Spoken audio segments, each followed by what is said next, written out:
Lakukan tindak asusila di dalam mobil, pasangan kekasih diamankan Satpol PP Banda Aceh.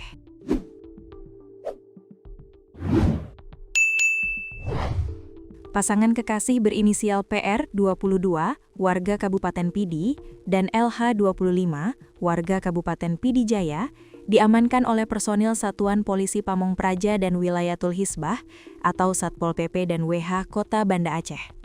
Penangkapan ini dilakukan karena PR dan LH diduga terlibat dalam tindakan asusila di dalam mobil sambil melakukan siaran langsung di platform TikTok. Kasatpol PP dan WH Kota Banda Aceh Muhammad Rizal mengatakan, penindakan tersebut dilakukan setelah pihaknya menerima laporan masyarakat terkait siaran langsung yang memperlihatkan perilaku tidak senonoh dari dalam sebuah mobil. Menurut Rizal, laporan tersebut segera ditindaklanjuti oleh tim patroli Satpol PP dan WH dengan melakukan penelusuran terhadap lokasi keberadaan pasangan tersebut. Begitu mendapat informasi dari masyarakat, tim kami langsung bergerak melakukan penyelidikan. Kedua terduga pelaku kemudian berhasil diamankan, kata Rizal kepada wartawan, Selasa 10 Maret 2026. Ia menjelaskan, pasangan tersebut diamankan pada Senin 2 Maret 2026 sekitar pukul 22:10 WIB. Saat diamankan, keduanya diduga tengah melakukan siaran langsung di TikTok dari dalam sebuah mobil sambil memperlihatkan tindakan yang dianggap melanggar norma kesusilaan. Tayangan tersebut sempat beredar di media sosial dan menuai berbagai reaksi dari warganet yang menyaksikan siaran tersebut. Setelah diamankan, kedua terduga pelaku kemudian dibawa ke kantor Satpol PP dan WH Kota Banda Aceh untuk menjalani pemeriksaan lebih lanjut. Saat ini, petugas masih melakukan pengumpulan bahan dan keterangan atau pool bucket guna mendalami peristiwa tersebut sebelum menentukan proses hukum selanjutnya.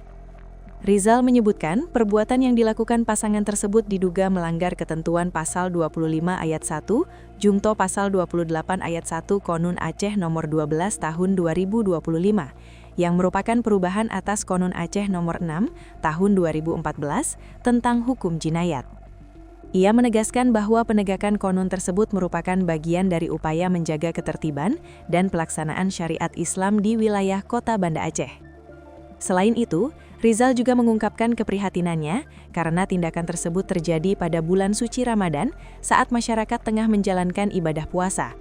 Menurutnya, masyarakat diharapkan dapat menjaga perilaku serta memanfaatkan media sosial secara bijak agar tidak melakukan tindakan yang bertentangan dengan norma agama maupun hukum yang berlaku di Aceh.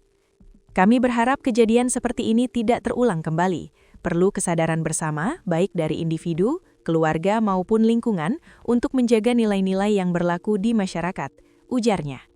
Satpol PP dan WH Kota Banda Aceh juga mengimbau masyarakat untuk segera melaporkan apabila menemukan aktivitas yang diduga melanggar konun atau mengganggu ketertiban umum. Laporan dari masyarakat, kata Rizal, sangat membantu aparat dalam melakukan pengawasan serta menjaga ketertiban di wilayah Kota Banda Aceh.